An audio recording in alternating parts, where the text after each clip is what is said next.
Welcome back to Teknobalta. Today, we are diving deep into a technical conflict between STEAM and native controller drivers. We at Teknobalta analyzed a common issue where Detroit Become Human displays XBOX button prompts despite a DualSense being connected. The root cause is the STEAM-INPUT translation layer, which prioritizes compatibility over native features. When STEAM-INPUT is active, it wraps your PlayStation controller as an XInput device, which the game sees as an XBOX controller.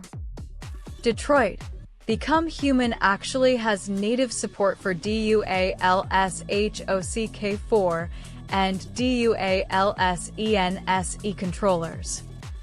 To see the correct icons, we must bypass the STEAM emulation and let the game talk directly to the hardware. First, ensure your controller is connected via a high-quality USB cable for maximum data throughput and native feature support. While Bluetooth works for basic input, native haptics and motion controls often require a wired connection on PC. Now, open your STEAM library and locate Detroit Become Human in your list of games. Right-click on the game title and select PROPERTIES from the context menu. Navigate to the CONTROLLER tab on the left-hand side of the Properties window. Look for the drop-down menu labeled OVERIDFORDTROITBECOMEHUMAN.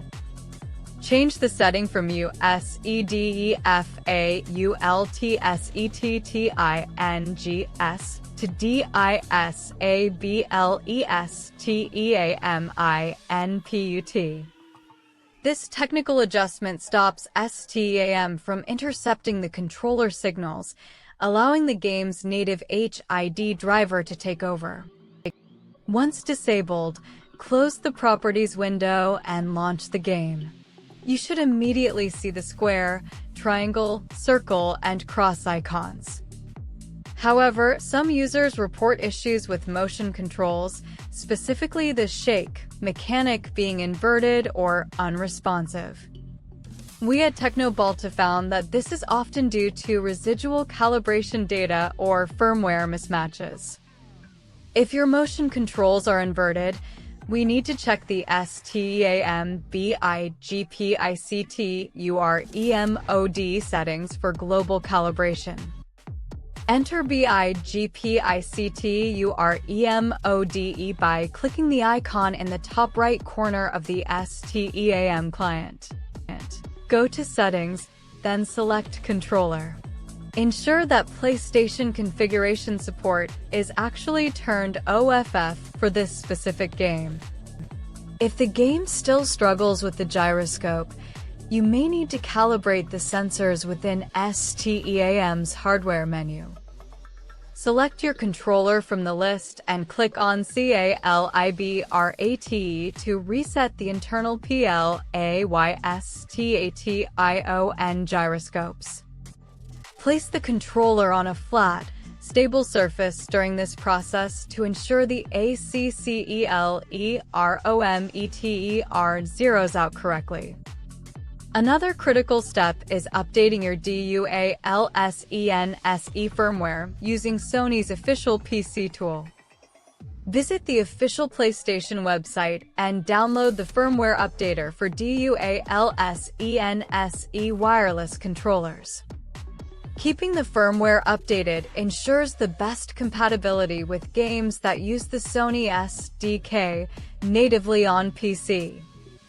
If you are using third-party software like DS4 and DOWS, we at Teknobalta recommend closing it entirely before launching Detroit. DS4 and DOWS creates a virtual XBOX controller, which will conflict with the native driver and bring back the XBOX icons.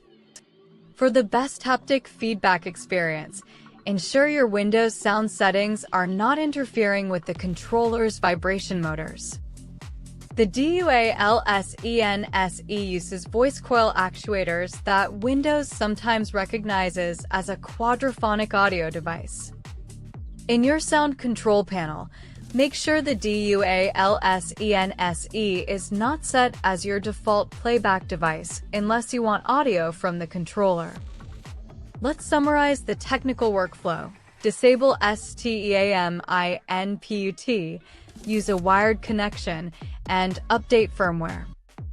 If the motion controls remain inverted, verify the game's internal settings menu for any invert axis options related to the gyroscope.